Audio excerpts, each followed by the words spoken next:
Salut, bonsoir, je m'appelle David Martinez, mais bon, ici sur YouTube, vous me connaissez comme Chirikyo58. Eh bien, aujourd'hui, je vais vous parler de Duolingo. Je viens de finir une série de 1000 jours de Duolingo. Alors voilà, je vais vous raconter un peu mes expériences, aussi ce que je pense à propos de cette application, et les bons points et le pas si bons points que ça.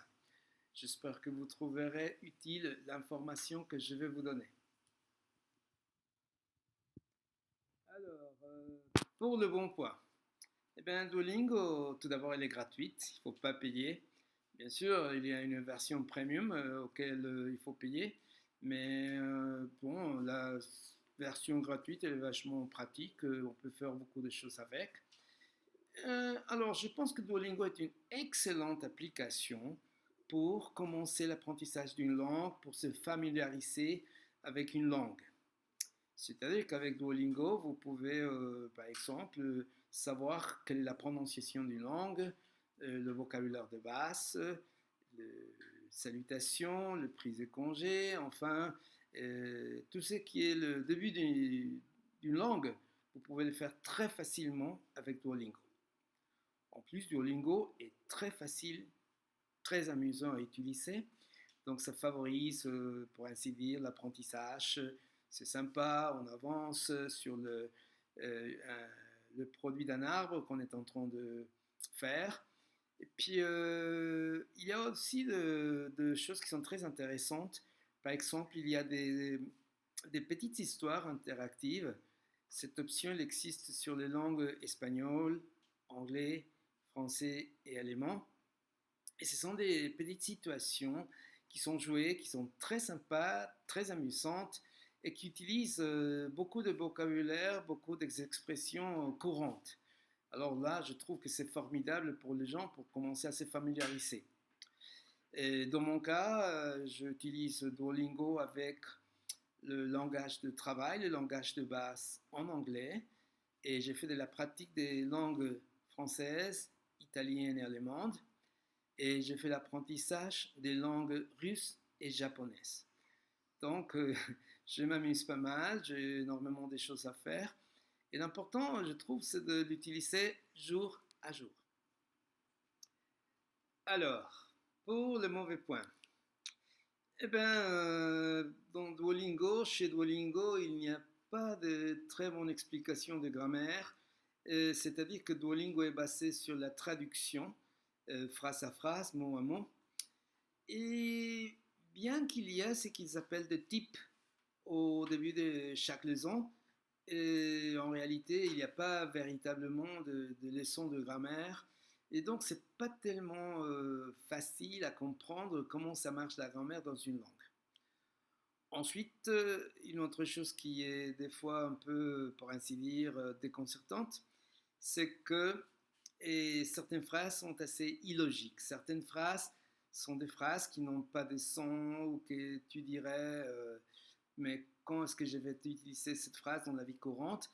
Alors, bon, ça, il faut s'attendre. Chez Duolingo, il y aura des phrases qui sont apparemment illogiques. Ensuite, une chose qui est aussi un peu, pour ainsi dire, gênante, est que dans le niveau supérieur et dans Duolingo, les traductions ne sont pas tout à fait exactes. C'est-à-dire que leur algorithme de correction est un algorithme très fermé, très borné, et beaucoup des expressions que l'on utilise dans la vie courante en français, ben, l'algorithme dit que c'est faux. Il dit tout simplement que c'est faux et il dit donc qu'il faut utiliser une autre formule.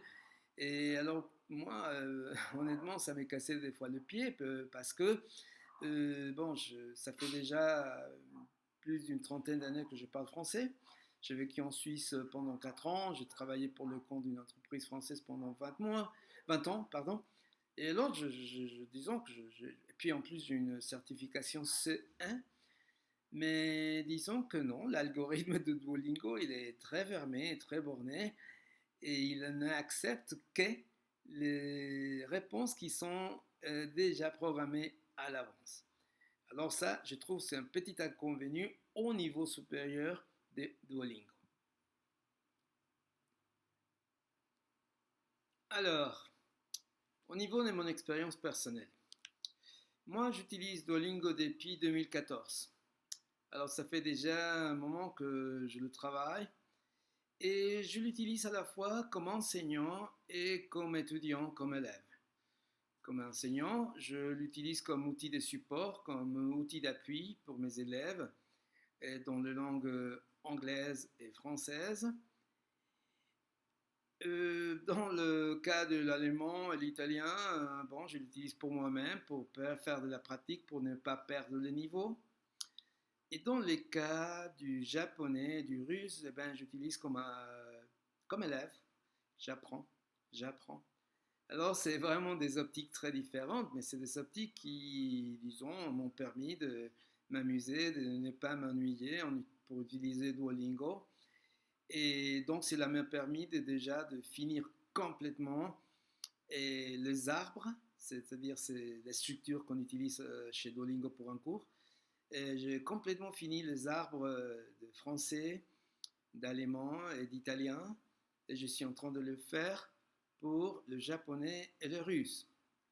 Et donc, du fait que je le fais en anglais, je profite pour faire de la pratique de la langue anglaise. Et donc, j'ai déjà fait tous les, pour ainsi dire, les défis que propose Duolingo au niveau des activités, au niveau des objectifs, etc. Je suis dans les derniers niveaux, les niveaux diamant. J'ai déjà accompli pas mal de petits défis que Duolingo propose.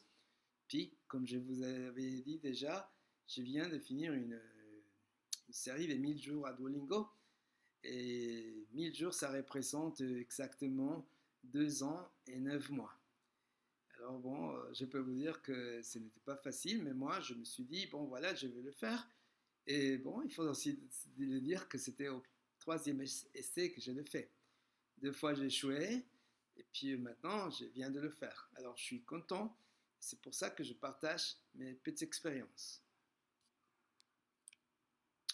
Alors, pour finir, en conclusion, je peux dire que Duolingo est une excellente appli, une application très bien pour commencer l'apprentissage d'une langue ou bien pour entretenir le niveau d'une langue.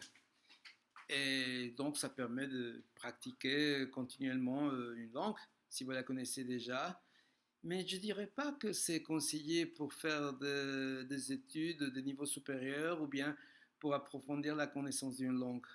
Là, il faudrait prendre des cours avec des profs ou bien il faudrait aller dans d'autres applis plus poussées et laisser là où Duolingo a des limites. Mais autrement, je la conseille fortement, je la conseille vivement pour les gens qui veulent se lancer, pour les gens qui veulent commencer à connaître le vocabulaire de base, les expressions courantes, salutations, prise de congé d'une langue étrangère. Merci beaucoup, au revoir.